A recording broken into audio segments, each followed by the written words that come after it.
Abram Hebreus capítulo 11, os versos 6 e 7.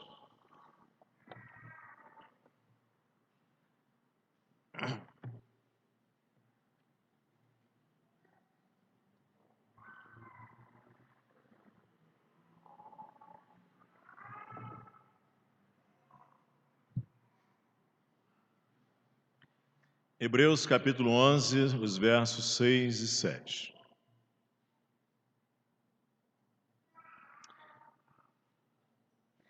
Estou dando sequência à série que iniciei no dia 31 de dezembro, chamada Grande Nuvem de Testemunhas, que consiste em exposições de Hebreus 11.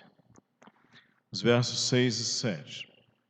De fato, sem fé é impossível agradar a Deus, porquanto é necessário que aquele que se aproxima de Deus creia que Ele existe e que se torna galardoador dos que o buscam.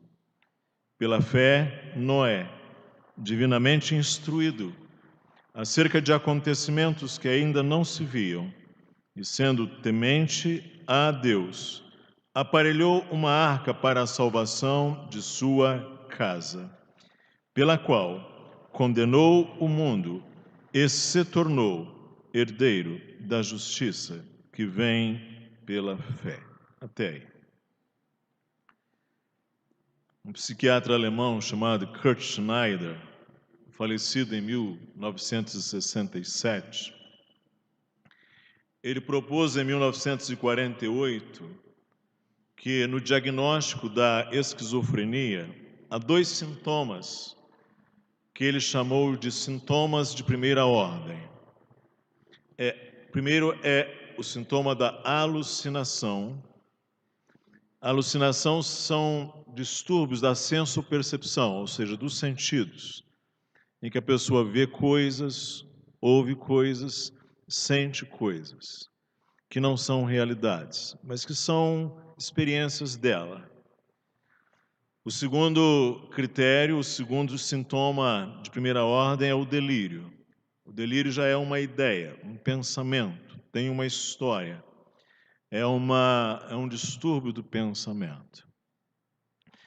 E assim, as patologias graves são caracterizadas então por terem esses, especialmente a esquizofrenia, esses dois sintomas, alucinações e delírios. Ainda ontem, por exemplo, um colega pastor, amigo lá no centro, pastor no centro-oeste do Brasil, me ligava. Ele disse: Gilson, eu preciso da sua ajuda, estou aqui assistindo uma jovem irmã da nossa igreja muito querida, com 32 anos, e ela, um ano muito difícil, entrou em surto, está tendo alucinações e delírios, e eu cheguei aqui na casa dela e ela achou que era Jesus Cristo que estava descendo, voltando. O que eu faço? E eu então precisei ali orientá-lo no dia de ontem, inclusive até o horário do almoço, como proceder, como ajudar uma pessoa num estado grave deste. Uma irmã querida que experimentou pela primeira vez um quadro clínico dessa gravidade. Agora, você imagine o que o mundo acha da nossa fé.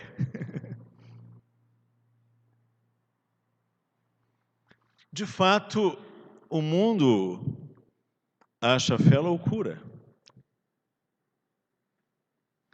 Inclusive, a Escritura vai chamar a fé de loucura para este mundo. E um dos homens que pareceu louco aos olhos de sua geração foi Noé. Imagine você uma era seca, ainda não havia a terra experimentado o seu grande cataclisma. Há quem diga, inclusive, que a experiência chuvosa ainda não se havia feito, que a configuração dos continentes ainda não era semelhante à que temos, ou seja, a Terra ainda não havia passado por um grande cataclisma, por uma grande hecatombe.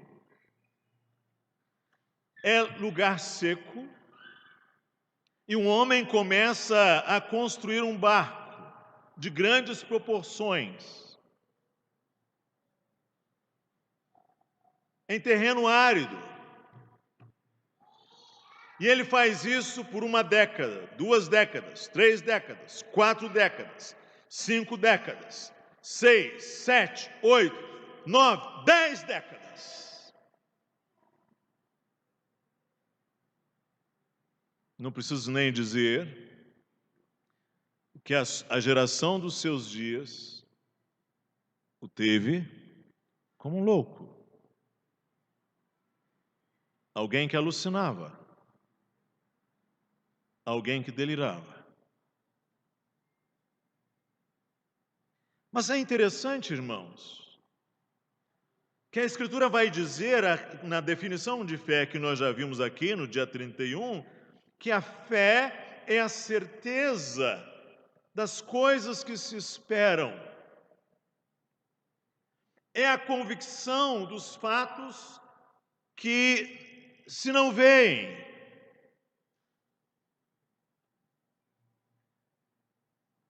Quando nós lembramos da história de Noé, já logo lembramos da arca. Imediatamente. Mas o que aconteceu antes? O que aconteceu antes de Noé apanhar o primeiro pedaço de madeira? O que aconteceu antes dele apanhar o primeiro martelo, o primeiro prego?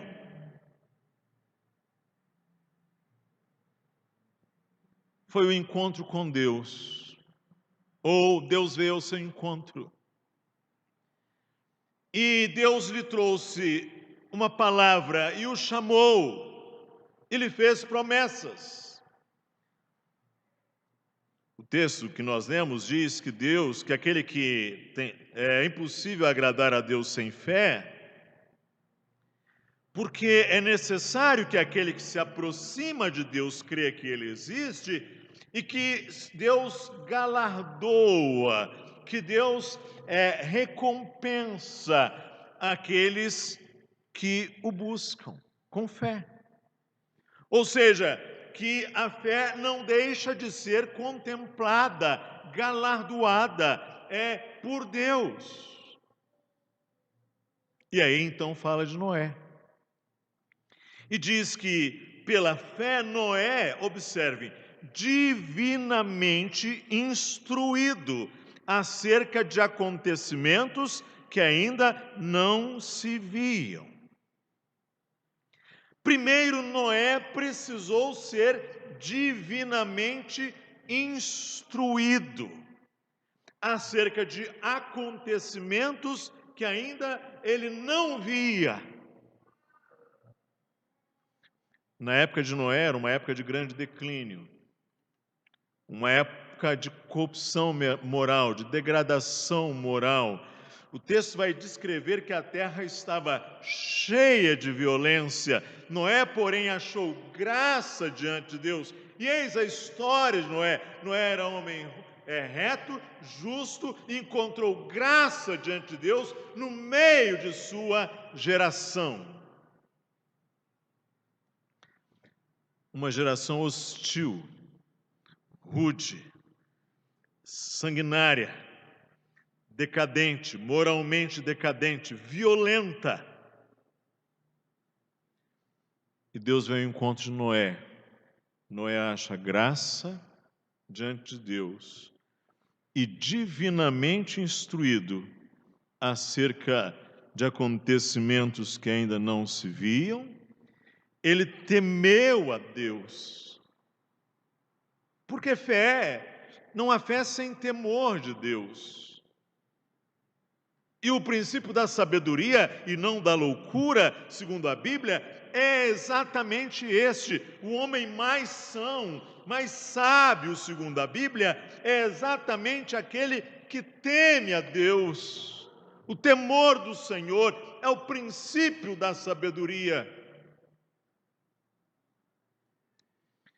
Então isso aqui é muito importante para nós, porque a fé bíblica Desde Abel até o Novo Testamento, ela é sempre precedida pela intervenção de Deus. Deus chama, Deus fala, Deus faz declarações, Deus promete, e então, com base naquilo que Deus declara, naquilo que Deus propõe, naquilo que Deus estabelece, naquilo que Deus promete, eu creio. É assim. Não é uma fé simplesmente sentimental, mística. Não, é uma fé que é resposta a uma manifestação de Deus, a palavra de Deus. Nós cremos no que Deus prometeu acerca de coisas que nós ainda não vemos, mas são realidades ou serão realidades. Então, antes da fé, vem o encontro com Deus, em que se manifestam a palavra e o chamado de Deus. E Noé, não vendo, ele moveu-se pela promessa, ele moveu-se por aquilo que ele ouviu. Esse é o ponto. Ele não via o futuro, mas ele ouviu de Deus e diz: Noé, divinamente instruído acerca de acontecimentos que ainda não se viam, e sendo temente a Deus, ou seja, acontecimentos que ainda não se viam, ele aparelhou uma arca. Trabalhou duro. E ele creu como Abraão, ele creu contra a esperança, ele creu contra vamos dizer assim, a lógica, os valores, a avaliação, os pendores de uma geração inteira. O apóstolo Pedro diz em 2 de Pedro 2,5 que Deus não perdoou ao mundo antigo, mas guardou a Noé, pregoeiro da justiça. Diz que Noé então foi pregador da justiça, com mais 7 pessoas ao trazer o dilúvio sobre o mundo dos ímpios. Na reputação daquele mundo caído e cego, Noé foi como que um louco. Na estima realista de Deus, Noé foi pregador da justiça, e ainda mais nós vamos ver algo aqui nesse texto que também diz respeito a ele. Noé, pregador da justiça. Construir um barco no lugar seco durante décadas. Isso já mostra para nós que a fé não é alguma coisa inativa. A fé, uma vez que nós cremos, ela se torna operosa, ela implica em algum custo, ela implica em algum tipo de renúncia. A fé sempre implicará em atitude prática. A fé é como um esperar que implica em trabalho, um esperar contra a esperança. A fé não é alguma coisa só meramente passiva. A fé é operosa. Quem crê, trabalha. Não trabalha para obter, mas trabalha porque obteve. Operosa, prática, dedicada, empenhada. E o que Noé viu antecipadamente? Diz aí: Noé, divinamente instruído acerca de acontecimentos que ainda não se viam, sendo temente a Deus, aparelhou uma arca para a salvação da sua casa. Ora, se um homem constrói um barco num lugar seco, uma estrutura que tenha condições de flutuar na água, o que ele viu? Ele viu o dilúvio. Ele viu as águas enchendo a terra. Ele viu um cataclisma que estaria por vir. Noé viu Deus trazendo juízo sobre aquela geração. Juízo. de Deus. Mas isso não sem a longanimidade de Deus, porque Noé foi pregoeiro da justiça e a porta da arca esteve aberta, ou seja, a porta da graça esteve aberta por décadas. O chamado de Noé se fez, até os animais ouviram, os homens não ouviram.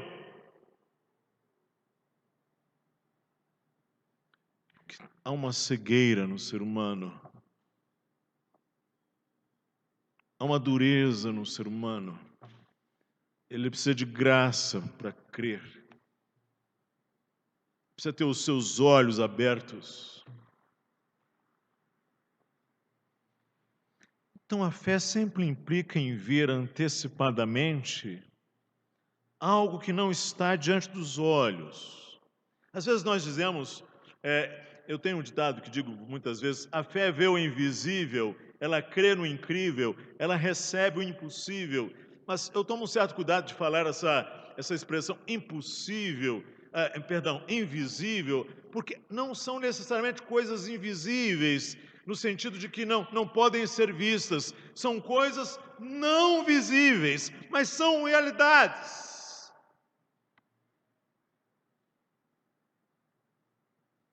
E quem tem olhos para ver, veja. Quando Eliseu está diante do exército dos inimigos, ele está com o seu servo, e Eliseu diz assim: maior é o que está conosco, o que estão com eles, são maior números que estão conosco do que o que estão com eles. E o servo diz: mas só estamos nós dois aqui. Então Eliseu diz: Senhor, abre os olhos dele, para que ele veja. Porque há aos olhos naturais e aos olhos da fé. Então faz todo sentido que para aquele que não crer, a fé pareça loucura.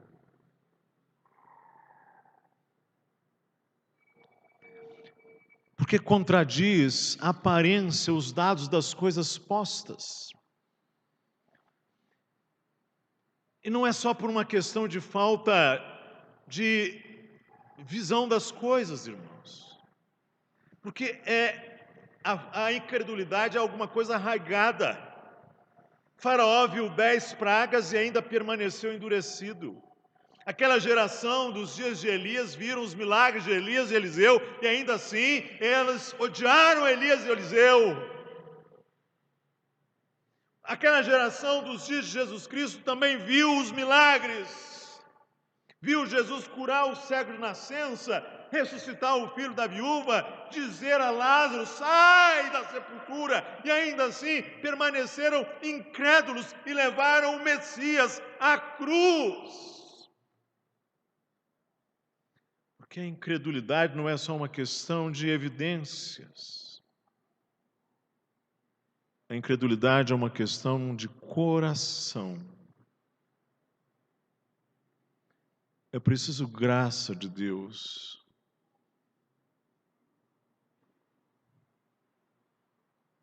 É preciso que Deus abra os olhos. E o que aconteceu? Em que resultou a fé de Noé? A parte final do versículo 7 diz assim: ele aparelhou uma arca para a salvação da sua casa. A casa aqui é família, não é? Ou seja, Noé proveu a salvação da sua casa.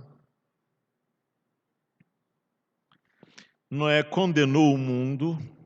Aqui, a primeira leitura mais natural é: quando Noé edificou a arca, aquele mundo foi condenado. Isso está correto. Mas a impressão que eu tenho é que é um pouco mais. É que Noé condenou os valores, Noé condenou o julgamento, Noé condenou a avaliação mundana das coisas. O mundo condenou Noé como um louco, e Noé condenou aquele mundo na sua loucura. Os valores daquele mundo, pela fé. E aí é uma expressão extraordinária que a doutrina bem esclarecida no Novo Testamento. Ele tornou-se herdeiro da justiça que vem da fé. Tornou-se herdeiro da justiça que vem da fé. Quando você herda algo, preste atenção, você herda, não porque você comprou, você herda porque era de outro que te foi transmitido, te foi dado, te foi legado. E se diz que Noé, ele recebeu de Deus uma justiça que vem da fé. E fé não é aqui mérito, e isso é muito importante porque nós vivemos um contexto brasileiro altamente influenciado por essa noção do evangelho, da saúde, da prosperidade, por uma noção meritória romana das obras. Então nós achamos que a fé é um grande mérito que nós interpomos por nossa virtude e com base na nossa virtude de fé, então Deus nos recompensa. Mas não, a fé é exatamente nós chegarmos diante de Deus não tendo nada, sendo pequeninos, sendo pobres de espíritos, sem recursos, absolutamente falidos, e cremos inteiramente no que Deus providenciou. Isso é fé. A fé é uma transferência de confiança desse mesmo para Deus. E aí então Noé creu em Deus e ele se tornou herdeiro da justiça que vem pela fé. Isso é muito importante. Primeiro a fé, depois a justiça. Segundo Deus. Essa é uma doutrina importante do Novo Testamento que não teremos tempo, naturalmente, de desenvolvê-la hoje. Na semana passada nós falamos de Abel, que está aí no verso 4. Quando a gente vai ao capítulo 10 de Hebreus, os versos 10 e 11, diz assim: Ora, todo sacerdote se apresenta dia após dia a exercer o serviço sagrado e a oferecer muitas vezes os mesmos sacrifícios que nunca jamais podem remover pecados. Jesus, porém, tendo oferecido para sempre um único sacrifício pelos pecados, assentou-se à destra de Deus. Jesus ofereceu um único sacrifício pelo pecado. Os sacerdotes ofereciam sacrifícios muitas vezes que nunca podem remover pecados. E agora se diz assim: pela fé, Abel ofereceu a Deus mais excelente sacrifício. É a mesma palavra para o sacrifício de Cristo. Mesma palavra, alguns versículos anteriores. Abel ofereceu a Deus mais excelente sacrifício do que Caim, pela qual obteve testemunho de ser justo. Na semana passada eu dizia que, segundo entendo esse versículo, quando diz aqui, por meio dela, também, mesmo depois de morto, ainda fala, alguns entenderam, pastor, mas aqui parece que é a fé, e parece sim na nossa tradução, mas não é exatamente a tradução que eu creio. Por quê? Porque a palavra sacrifício, na língua original, é feminina. Ficou claro, os irmãos? Ou seja, digamos que fosse assim, ou seja, por meio da sua oferta sacrificial com vítima imolada, Abel ofereceu uma vítima imolada, um sacrifício, uma oferta sacrificial mais excelente do que Caim, pela qual, e aqui é mesmo na língua grega é feminino, pela qual obteve testemunho de ser justo, tendo a aprovação de Deus quanto às suas ofertas, e por meio dela,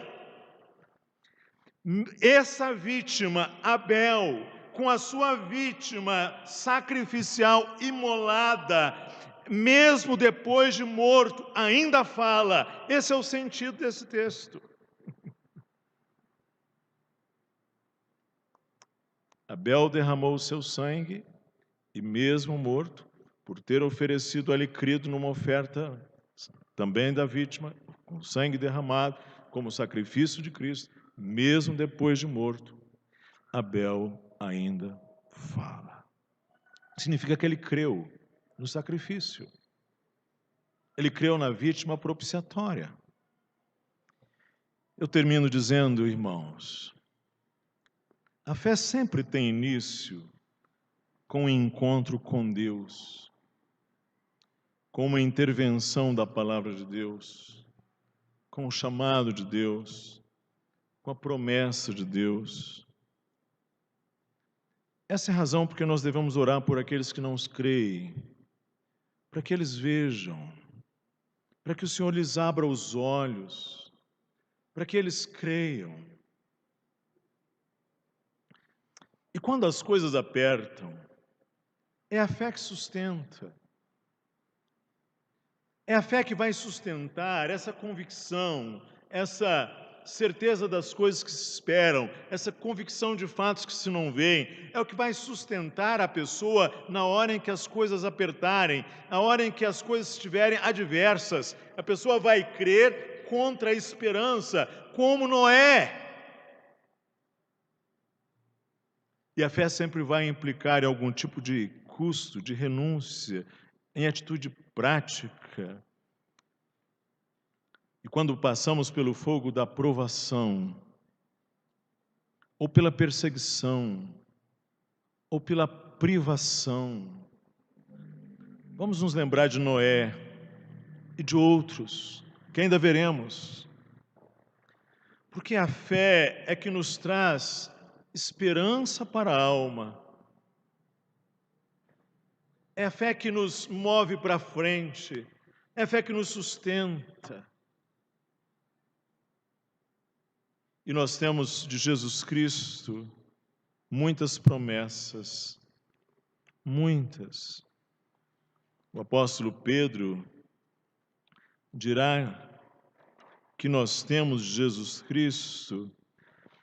Lembrem-se das palavras que anteriormente foram ditas pelos santos profetas, bem como do mandamento do Senhor e Salvador ensinado pelos vossos apóstolos.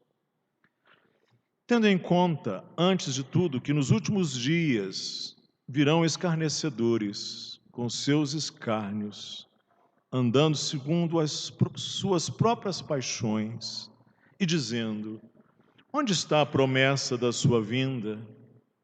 Porque é desde que os pais dormiram, todas as coisas permanecem como desde o princípio da criação. Porque deliberadamente esquecem que de longo tempo houve céus, bem como terra, a qual surgiu da água, através da água pela palavra de Deus, pela qual veio a perecer o mundo daquele tempo, afogado em água. Ora, os céus que agora existem e a terra, pela mesma palavra, têm sido entesourados para o fogo, estando reservados para o dia do juízo e destruição dos homens ímpios. Virá o dia do Senhor como ladrão, no qual os céus passarão como estrepitoso estrondo, e os elementos se desfarão abrasados. Também a terra e as obras que nela existem serão atingidas. Nós, porém, segundo a sua promessa, esperamos novos céus e nova terra, nos quais habita a justiça. No dia em que lá no Mediterrâneo havia uma tempestade terrível, os marinheiros estavam apavorados, jogando ao mar muitas coisas, coisas pesadas, tornando o barco mais leve, desesperados. Jonas estava lá no fundo do navio, dormindo. Vem o marinheiro e sacode e diz: o que você tem, dormente? Acorda! Sabe, irmãos, os dias não são bons, os dias são graves. O mundo está assim, sacudindo, como a nau em que estava embarcado o profeta. Mas há muita gente dormindo, há muita gente dormente, que precisa acordar, porque o Senhor não se deixa escarnecer, Ele cumpre a sua palavra, e toda a promessa de Cristo há de ser cumprida cabalmente. E quem tem ouvidos para ouvir, e que tem olhos para ver, veja. Que Deus abençoe a todos nós. Amém.